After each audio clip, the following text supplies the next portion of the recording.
see this is the second session of the Excel, and we're going to look at something more intermediate. Last week we did the basic Excel, and we're going to look at something more intermediate this week. So I'll be looking at charts, creating charts, different types of charts. And today is going to be more analysis of data. So we're going to be looking at pivot tables, how to create pivot tables, what you can use pivot tables for. And we're going to look at some basic functions in Excel, some statistical functions, text functions, logical functions. And we're going to see how to audit worksheets, some text to column, data validation, how to protect worksheets as well. I'm not sure we'll be able to do everything, but let's just take one at a time. I'll be starting with charts. So I've got a simple spreadsheet that we can use to create a chart. So this is just like a table, regional sales data for a fictitious company. And it's got our regions, so we have our sales per region from January to March. So I want to create simple charts from this table. So these charts are useful when you're like doing like a presentation, like you want to put something on a PowerPoint presentation, or you want to visually represent data. So charts are good for that. And there are different types of charts. So I'm going to start with the column chart. Okay. So the first thing you do, you have a data. You want to select the data you want to use for the chart. So I want to capture the sales from January to March for these 4 regions. So I'm going to select North, South, East, West, and all the sales and the months. And the next thing I'm going to do, I'm going to click on my insert button. And this bit here is where you have the chart. Yours might look a bit different because there are different versions of Excel, but you always see something that looks like this. And I'm going to click on this button here to see all the charts. Let's start with a column chart. So this is column. I'm going to click on column, and I can pick any of this. I'm just going to pick the first one here, which is this. And then you see, if you hover it, you see an example of what it will look like. So let's pick this one here and OK. And that is a column chart. You have the sales here, and you have the regions down here. It's got a little box here to show you what the colors mean.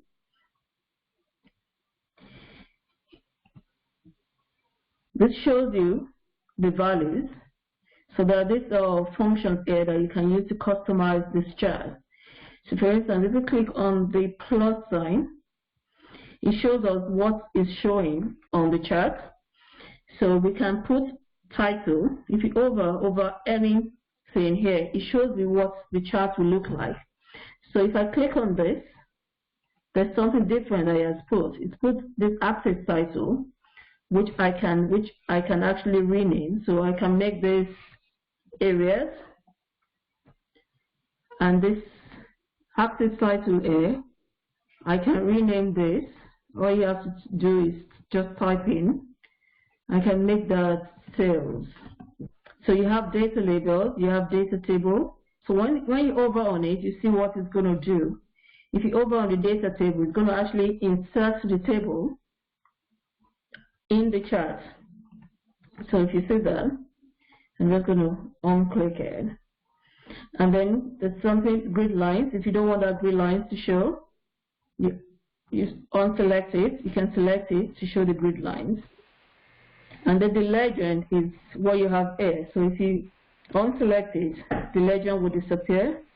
And if you click it, then the legend will go back. So there are different things you can do. This is like this is to change. You can use this to change the style. So you can pick different styles. So if you hover over it, you see how the charts will be changing. So you can actually adapt this chart any way you want it. And if you want to change the color, if you don't want like the blue, orange, and the gray colors, if you have like organizational colors or theme of colors that you like to use, if you go to the color, you can pick, another set of colors. Unfortunately, these colors are preset, so you have to pick them in groups. So that's group of green, group of blues, group of brown. So if you have some colors you like to use as a company, then you can change the color, and then you can change the style. So that's a column chart. Let's try another type of chart. Let's try a different type of chart, which is a line chart. Okay, so the first thing we do, we select, and then we go back to the chart, insert, then we go to the chart. Let's go to all chart and go to line chart. I'm just going to pick simple ones. Okay. So that I've gone over my column chart. You can actually click on this chart and drag it wherever you want. So that's my line chart, and it's just lines. You can have another type of chart, and just going to put them.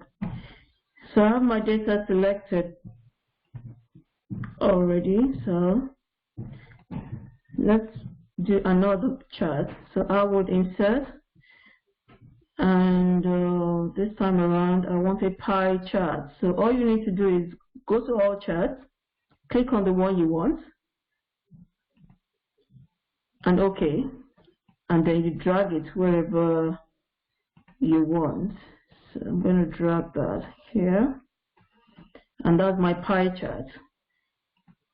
You can insert percentages. You can change the styles. This time around I want percentages in it, and then you can change the color, so you can get different types of colors, so you can play around with it. Another type of chart, let's do a bar chart.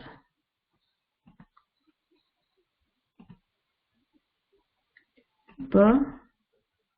First, let's take this one. This is a bar chart,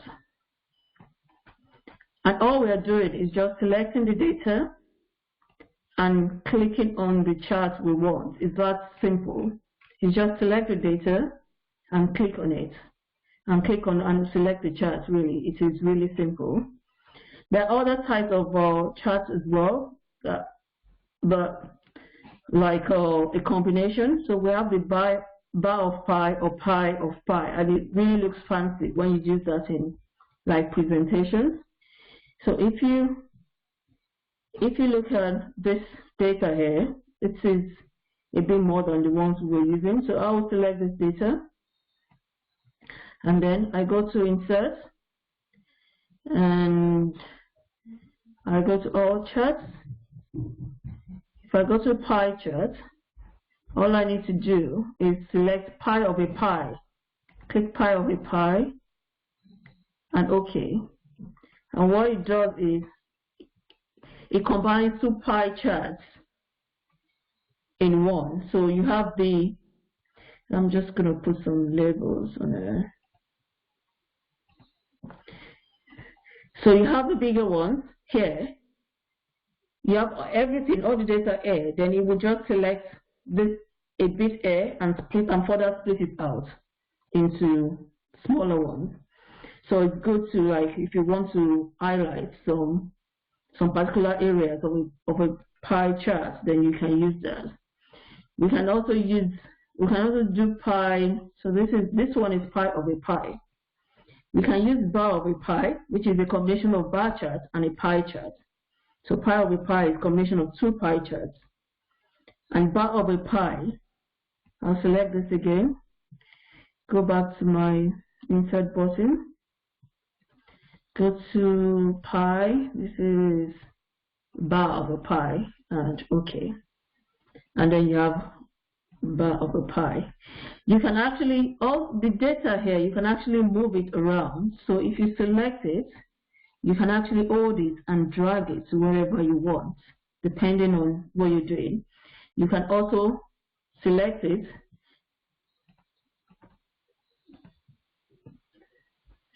you can type, you can change the name.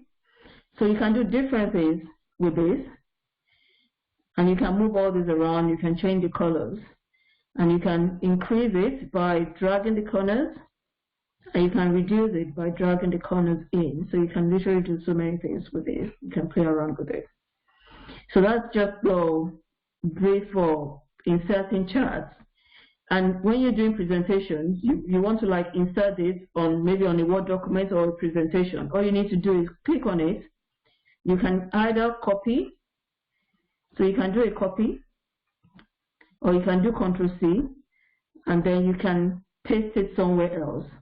And that is the data I've just pasted. So you just need to copy and paste it, and it goes with you wherever you want it to be. So those are charts. We're going to be looking at pivot tables. Pivot tables, okay. So for a pivot, what a pivot does is it summarizes like a data, and you can use pivot tables to analyze. You can use it to summarize, to add data together, and you can use it for filters as well. So pivot tables are very useful for different things, and it's something it's something that you use for analysis all the time. So I've got this data here. This is like sales of bikes, skateboards, of this product. This is like a bike shop. So I've got the region, I've got the sales person's name, I've got the product, I've got the brand, I've got the price of the product, I've got the discount applied, then this is the discount amount, and this is our sale price here. So I've got a couple of salespeople. I want to analyze this data. So I've got this data. What I want to analyze, I want to know how many BMX bikes Lee, my salesperson, has sold. I want to know how much of skateboards we have sold as an organization. So what you need to do to actually summarize this table is you need to put this table in a pivot. I'm going to insert a pivot now. Let me just delete this. I'm going to use it later. Okay. So for you to create a pivot for a data, for you to create a pivot from a data, you have to have headers. So you have to make sure these headers are there. So otherwise, it would assume the first line are headers. So you have to make sure these are headers. So for instance, if you have a table and you don't have this, if you try and create a pivot from this after I've deleted that product, it's not going to work. I'm just going to undo that and I'll show you what I'm saying. So to create a pivot from this, the first thing you have to do is select the data. You can either do a Ctrl+A to select all the data,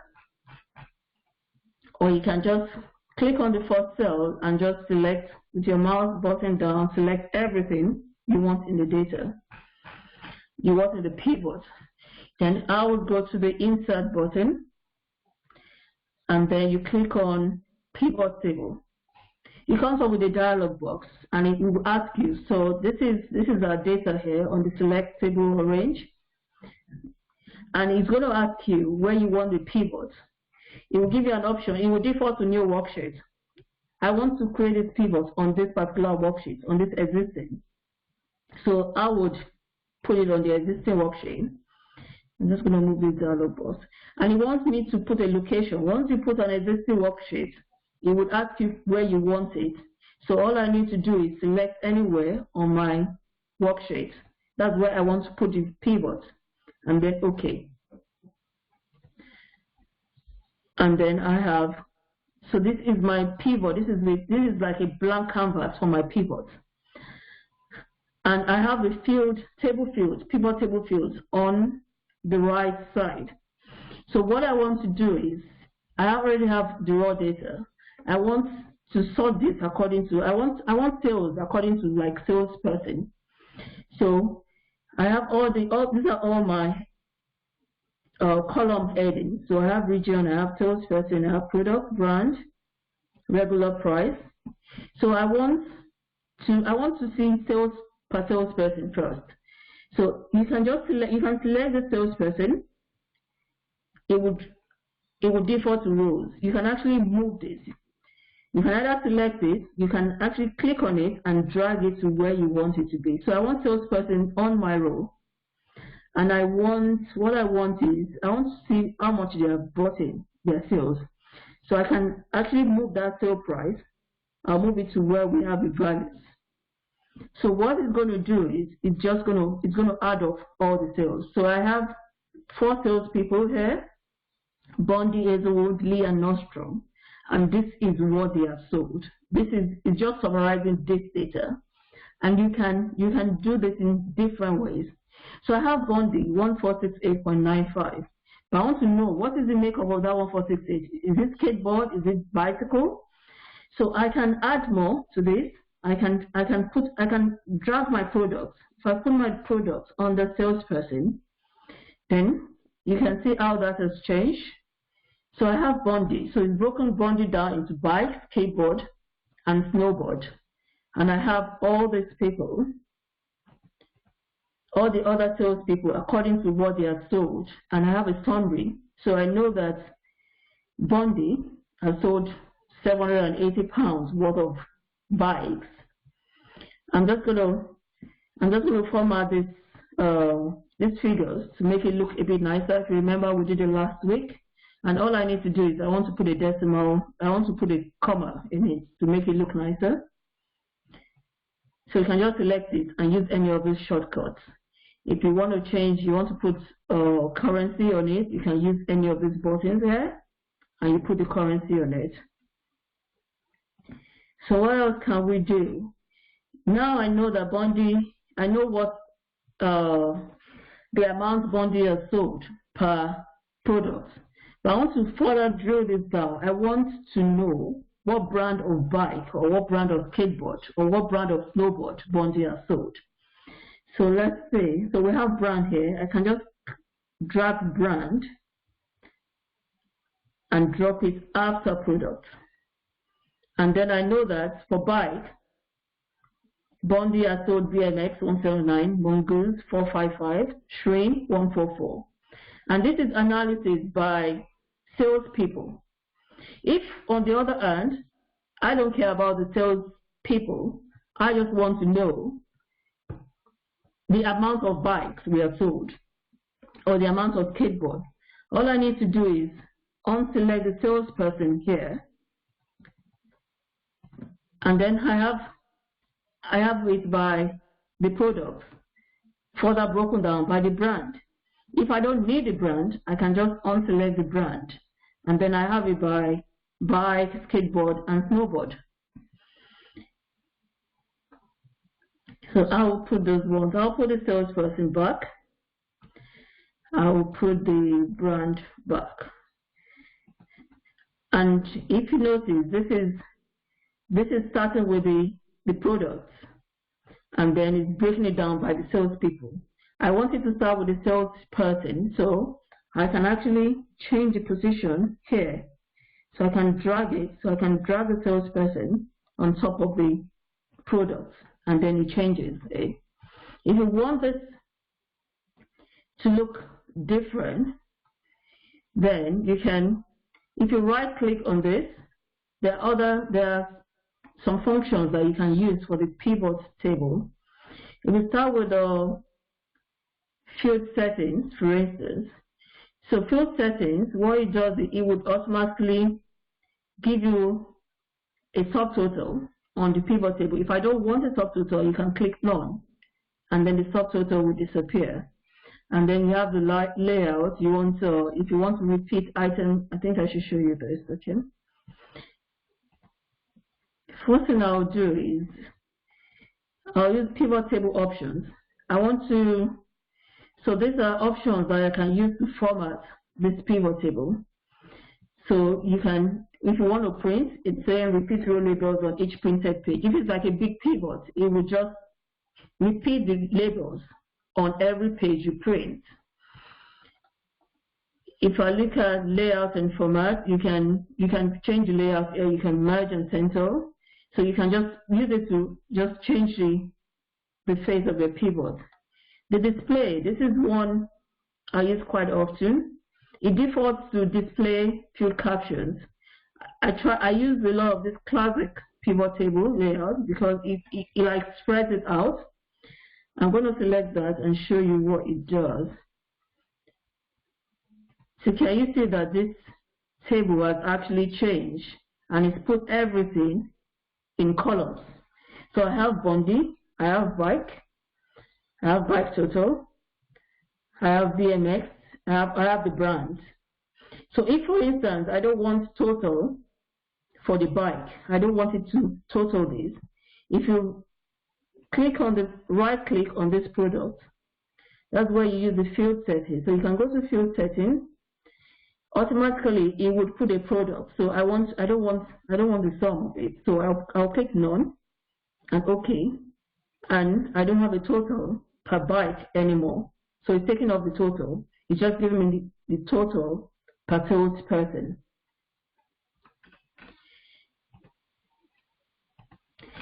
So if you notice, I closed the pivot table dialog box because it was blocking the screen. So the way to get it back is if you go to the pivot table tools up here, if you click on it, it gives you all the pivot table functions you can use. And this is a field list. So if I click on that, I get the table fields back, which I can use to amend this pivot table. One thing with pivot is you cannot delete any item from a pivot table. For instance, if I want to delete this amount, this 455.88, if you press delete, it's going to tell you you can't delete anything from a pivot table. But what you can do with a pivot table is you can put like calculated fields in it, but that is a bit more advanced, which I might not be able to get to today. But I can use that for like variance analysis. If you want to find the difference between one value or the other, you can just put a simple calculated field in it, which is this function here. So you can use calculated field. You can put some list on it as well. So this is just a simple pivot table. And one thing with pivot is you can move the fields around. So like Bondi, this will sort it according to alphabetically according to the first column of your pivot. But if I don't want Bondi to start, I can drag Bondi and put Bondi after Hazelwood, and then I have Hazelwood. And then you can, if I don't want to see bike first, I want skateboard first. So I can put skateboard before bike, and then it changes everything. So for every salesperson, you always see skateboard before bike. So you can actually drag it around. Public school, no one chema young teachers. Sorry? Because you say you might you cry when you cry 200 and 300. Can you mute? Can you mute, please? Please, whoever else is speaking on the call, so please mute. Thank you. Okay, so yeah, so you can drag this around, and one thing you can do, even though you cannot change the data, what you can do, you can change the heading. So that's one thing you can do on a pivot. It will let you change the headers. So this is products. I don't want to put products. I want to change it to item, and I can actually change that. So the only thing you can actually change just the headers, but you cannot change the amount or the data in the pivot itself. So one thing we can also do on a pivot is we can filter a pivot. I'm going to change the face of this pivot. I want to put a filter on. So we can add filters on a pivot. So for instance, I don't want the salesperson here. I want to filter by a salesperson. So I just want to see like maybe one salesperson at a time or two at a time. So this salesperson, what I would do, I would drag it to the filters. And what it does, you can see that the pivot has changed. So this bit here, the top bit, those are the filters. So if I click on the down arrow, I can select any of the salesperson to see. So if you click on select multiple cells, I just want to see Lee this time around. So I'll click on Lee and OK. And then this is Lee, this is just Lee. So it will only bring out the data for Lee. If I want someone else, all I need to do is select a person, Nordstrom this time around, and OK. For instance, I want Nordstrom and Hazelwood. I can select both of them, and this data is this is the sum of the sales by those two people. So you can select different sales people using the filter, and you can use different things to filter. You can put any items in the filter to filter this. And one thing you can also do is we did charts just a few minutes ago. We can actually insert a pivot chart on this. So if we go to, let me just let's change it a bit. Let's take out the brand just to make it a simple chart. So if we want to insert a pivot chart, so if you click on the pivot table tools, this is pivot chart here. So if you click on the pivot chart, you have different types of charts, like the ones we used before, and we can just pick one. Let's pick a column one. Okay. And this is the chart, and this chart is based on this pivot here. I'm going to let me just put it on there. Sorry, my screen is a bit small. Okay, I'll make this a bit smaller. So let's play around with this pivot and see how the chart changes. So we want the salesperson back here, and we want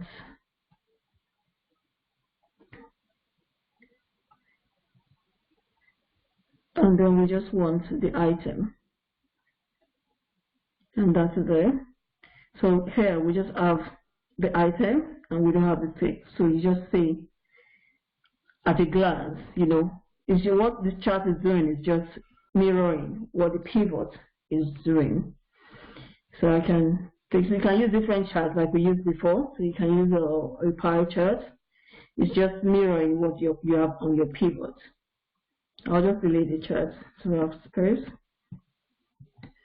So one thing we can also do, let me make this better. So we can also filter. If you remember the last time we filtered by adding salesperson to the filters. What we can also do with this is we can add like a filter in form of a slicer. So they're called pivot sliders. So if we go to the pivot tools as well, if we click on insert slicer here, I'm just going to click on it, and it's asking me what do I want to, so let me put salesperson. Okay, so this is the slicer, and what it does is you can use this to filter. So if I want only Bondi, I click on Bondi, I see only Bondi. If I click on Lee, then only Lee comes up. And I click on Nordstrom. So this is just another form of filter that you can use. It's called a slicer, and you always get it on the pivot table options. Okay. And also you can use the filters here already on the pivot to filter your pivot. I'm not going to delete the pivot. And you cannot delete part of the pivot. If you want to delete a pivot, you have to delete the whole thing. So I'm going to delete this pivot now. And if you remember, I said for you to have a pivot, you have to have the headers all complete. So if you delete the product and you try and put it in a pivot, so that select, insert, pivot table. I'm going to put it on a new worksheet. It's going to tell you it's not valid because it's missing one header. So this happens like if you have like hidden columns and you have the header missing, then it won't allow you to do that. So I would put the product back. So that's just the pivot tables. So all you need to do, select and insert a pivot, and it's as easy as that. Pivot table existing. I want it here, and it's okay. And then you just select the items you want on the pivot.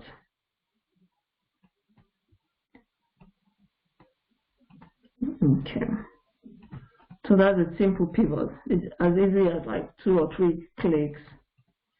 Okay, I couldn't delete that because I haven't selected everything. So I'm just going to delete this. So pivots are used for summary. Just want to see. So there's a question here. Just on the screen you were explaining the last 15 to 20 minutes. Sorry, I wasn't aware my screen was not showing. Can you see this pivot? Can you see this screen, my Excel sheet? Yeah. Someone said it's not showing. It's showing. Oh, okay. Yes, we can. Oh, okay, thank you. Okay. So someone said, how did you duplicate the pivot to analyze? How do you duplicate the pivot to analyze various data rather than filtering? How do you duplicate the pivot? I don't understand this question. Is it when I added a slicer? Oh, this question from Olaji.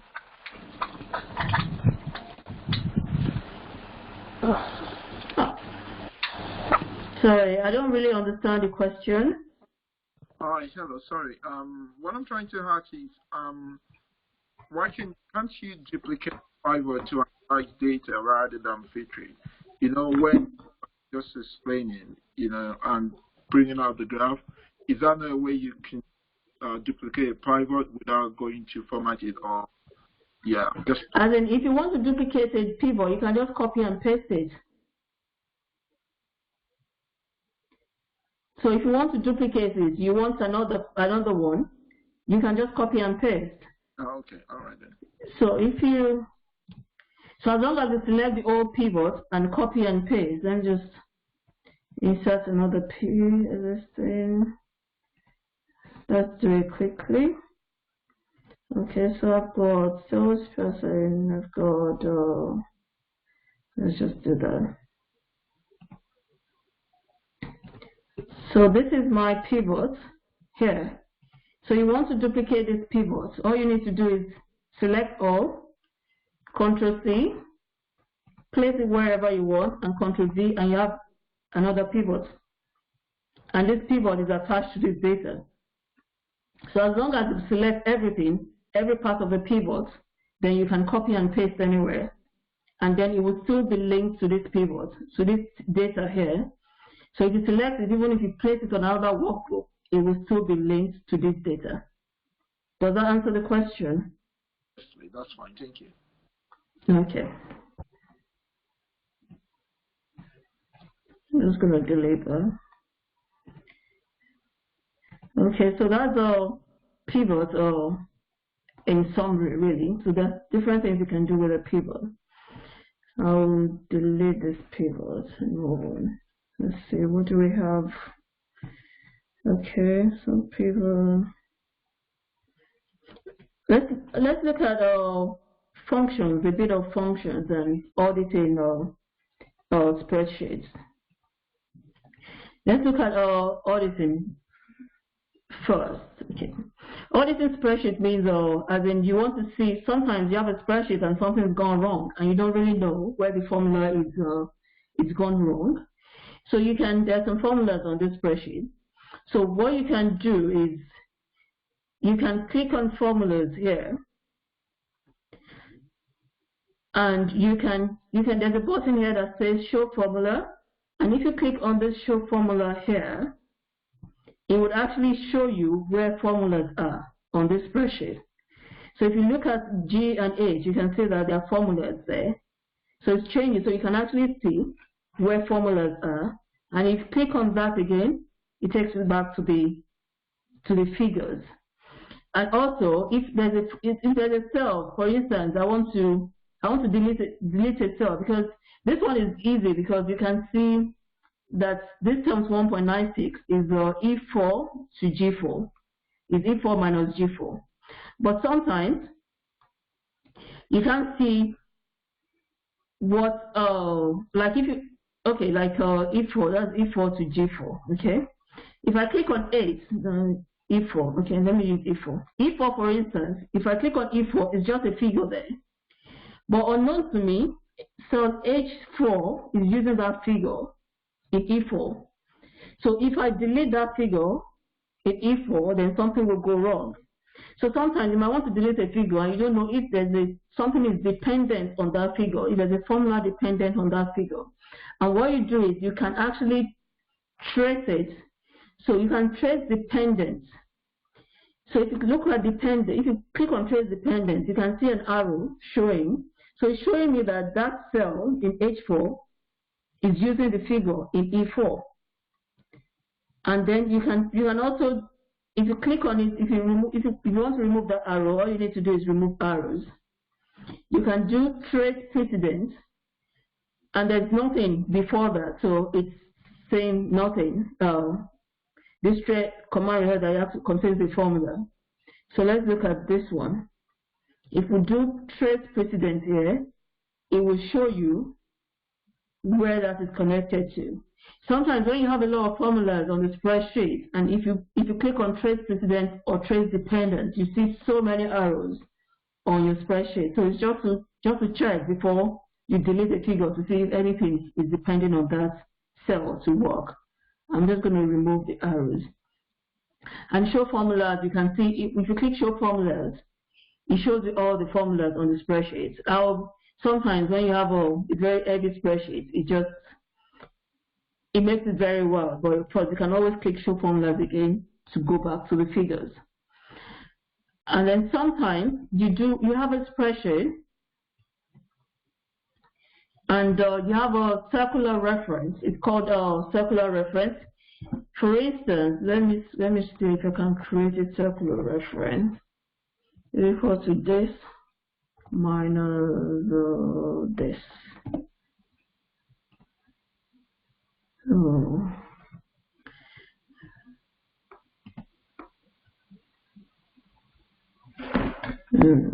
I'm just trying. I want to see. A circular reference is actually when formulas are connected in a way that you are connecting like two dependent formulas to one cell.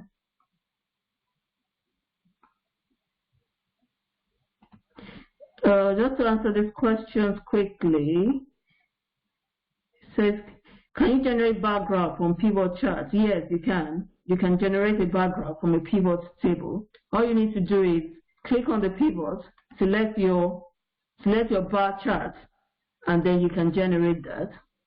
And there's another question. When you insert a pivot and you're setting it up in an existing worksheet, how do you select the location? So when you insert a pivot in an existing worksheet, let's do that quickly. So insert pivot table. If you click on existing worksheet, you click on the location box here, and then you go to that worksheet that you want to insert the pivot, and you just and you just click anywhere. You don't even have to select it. You can just select one cell, and then it would insert it there. So it is there. So this is it. So that's the pivot. And don't worry about where you select, because you can always drag this pivot to wherever you want it to be. So all you need to do is select the whole template and then just drag it. So you can literally just drag the pivot to anywhere you want it to be. Okay. So where am I? I'm just going to delete this pivot. I was talking about circular reference. Probably should have created one before the lesson. So if you have dependent formulas, it would tell you, once you have that, it will tell you that, you know, there's a circular reference. And the way to check it is you go to error checking on your formulas. If you click on error checking, this circular reference would be highlighted. And then if you click on it, it will show you the cell where the circular reference is. So that's how you know. Let's see. I've gone blank now. I need to create a circular reference somewhere so we can see it. But you want to open a spreadsheet. If it shows you that, oh, there are circular references on this spreadsheet, all you have to do is go to that error checking and click on the down arrow, and that circular reference will be highlighted. And when you click on it, it will show you the cell. It will tell you the cell where the error is, and then you can correct that.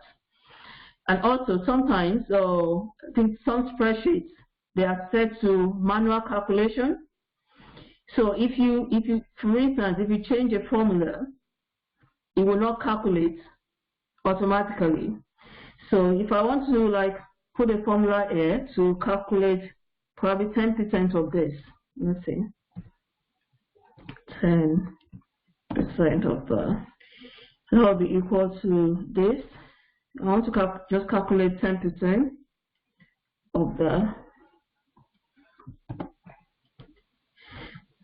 So if you go to calculation options here, mine it defaults automatic. So you have automatic except for data tables, then you have the manual. Some spreadsheets, when you open them, for some weird reason, they are set to manual. And I know that some organizations, when you open their spreadsheet, it's set to manual. So sometimes you just put formulas and it doesn't calculate automatically. So I've set it to manual. I'm going to show you. So this formula here, if I drag it down, I expect it to calculate because this the formula is relative. So it should be calculating per cell. But if you notice, it's just 18 down, even though the cell is picking different cells, so it shouldn't be 18. And that's because the calculation option is set to manual. So when that happens, all you need to do, the first thing to check is the calculation option. Go to calculation options and do automatic.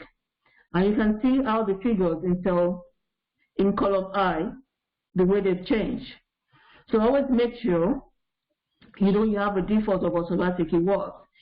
Sometimes manual is good because if you have like a spreadsheet that has a lot of formulas, if it's automatic and when you do one thing, it recalculates all the cells with the formula again, and it can make it quite slow. So sometimes you might have a need to use the manual. But I don't really like the manual. I like it to just calculate as I go. So calculation options is somewhere to check. If your formulas are not calculating, if you feel that you have to press enter before it changes, then check your calculation options. I'm going to delete this. And then we can go to some simple formulas. So as our auditing spreadsheet. Okay.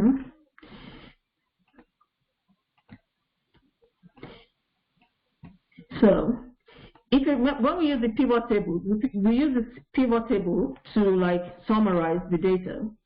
But I don't want to do a pivot table now. I want to use formulas to like, for instance, I want to use formulas to see how many bikes we've sold. Let me do this. So I want to see how many bikes. I want to see how many bikes we've sold here. So total bikes sold. Total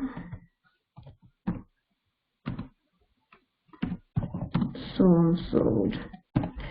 So for bikes, I want to just, without using a pivot, I want to sum the sales price for all the bikes that we've sold, as in how many bikes we've sold, how much we've received for sales of bike. I can put a simple formula just to sum it, just to sum anything that is bike. So I'm called, the formula is sum if. So that is the formula, is sum if.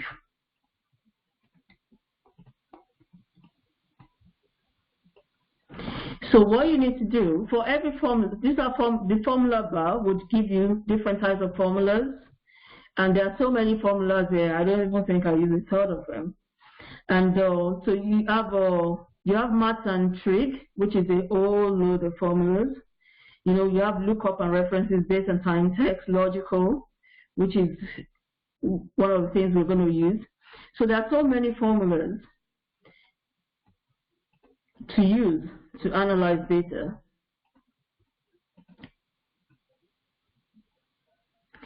And if you have not set this thing in your question, if you have to set to manual, is there an alert function to let you know that on updated cells? Unfortunately not. Nothing would tell you that. The only thing you notice is that the formulas will not be calculated. So there's nothing will tell you that it's manual. So once you see that you put a formula in, and if you don't press enter, then it doesn't calculate automatically, then that means the calculation options is set to manual. So the first thing I do is I will check the calculation options to make sure it is not manual. So it won't tell you that it's manual or auto. It won't tell you at all. Okay. So we're talking about sum if. So if I want to count the number of bikes. This is a simple. So I will say equal to. So what I want to say is sum it if it's a bike. It's that simple. So I will say equal to sum if, and then it will always give you the option. You can always bring up a dialog box. So once you type sum if you click on this FX button here, it will give you a dialog box. Equal to sum if.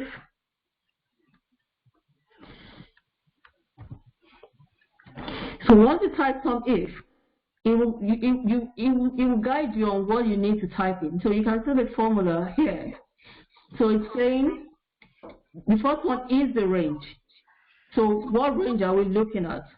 I want to sum is the product we're looking at. So I can just select the product, which is my column C. And once you put the comma, the criteria is I want to sum C if it's a bike. So I'll click on bike and I put another comma. And what do I want to sum? What's my sum range? That is what I have here. I want to sum the sale price. And then I close the bracket and enter. And this is the sum of the sale of all the bikes here. To check that, let me just put a filter on. Filter. So I want to check if this is actually correct. So if we filter by bike, I'm just going to filter by bike here. And I'll put a simple subtotal formula here so that it moves with my filter. So subtotal, I'm going to tell you the difference between subtotal and sum. Give me a minute. So you can see this is the sum of my bike, and it's the same thing as what I have here. So let me release the filter. Okay, subtotal. Subtotal is used to You can use it to like sum or find an average or count. When you want to like filter the data, let me just so if you want so subtotal, you can use subtotal for averages. So if you type in subtotal equals subtotal and you open a bracket, it will give you a list of options down here that you can use subtotal for. So for instance, I want to count. What I want to do is I want to count the number of products I sold. So if you pick this first one, count, you can pick 2. And if you put a comma, then I want to count all this. Just select the range, close the bracket, enter, and I've got 45 items sold. If you want to sum it, all you need to do is change this. So this option here, the 2, that's the function number. That is what you need to change. So because I use this often, I know the sum is 9. So I just type in 9, and then it gives me the sum. And the difference between subtotal, so this is a sum. Let me do a sum here. So a simple sum is equal to, I will sum this, I will sum all this. That's my range. So that is the sum. This is the subtotal. So I'll put the subtotal in yellow. I'll put the sum in green. So the difference between the sum and the subtotal using that 9 function is when you filter, like I want to know the sales per region. So I want the north, just the north this time around. The subtotal will move because you are filtered. So it will adapt itself to the data you're looking at. Whereas the sum will not move, it will still be summing those cells. So if you want to like, use a filter just to see sum and the sum changes, then you can use a subtotal. Subtotal I find it very useful. It's more useful than the sum because the sum is like fixed to those particular cells. So I use a subtotal. For instance, I want to count the number of products sold. And you can copy this formula and paste somewhere. Interesting. I want to count the products. So all I need to do is change that to 2. And then it counts. Yeah, I should be counting. So this is equal to subtotal. This is 3, yeah. Okay. So if you change it to 3, then it will count the number of products here. It's quite useful when you have a very long spreadsheet and you can just see the values changing up there. Another way to use the subtotal, like we use the subtotal to sum here, we can count it as well. So we can use a count if. So we're saying how many bytes were sold. I'm just going to release this filter. So it would be equal to count if. And what do I want to count? So once you open a bracket, it will guide you. So the range I want to count is the products. Let's do the products as well. And the criteria is I want to just the bike. And then what happens? It will count the bikes for me. Let's see the bikes here. If I select just bike, I should have 16 of air. And also be aware that when you put a subtotal, like when the data is already filtered, when you put a subtotal, you might not cover the full data. So always check that to make sure your subtotal covers the full data. Otherwise, you will not get the right information. So I will release the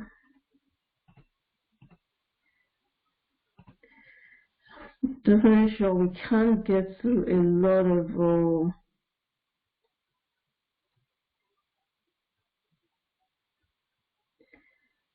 of formulas today, but I wanted to like, do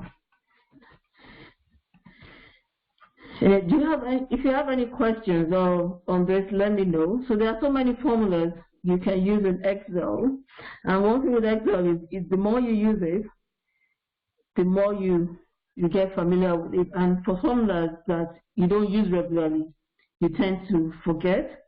But there's this button in Excel, the help button, which I find is really good. And if you click on the help, you can literally type in anything, any formula you want to learn about, and it will give you, for instance, let's look at pivot tables, and it will show you, literally show you how to create a pivot, how to analyze. So I find the help button really, really good. It's so good. So if you go to the help button, put in anything there, and then it shows you how to do it. It gives you examples of how to do it. So I don't think we can go much further today because of our time. But if you have any specific questions, if you do let me know, then I would reply. I will try as much as possible to reply. Thank you. Thanks for tuning in today.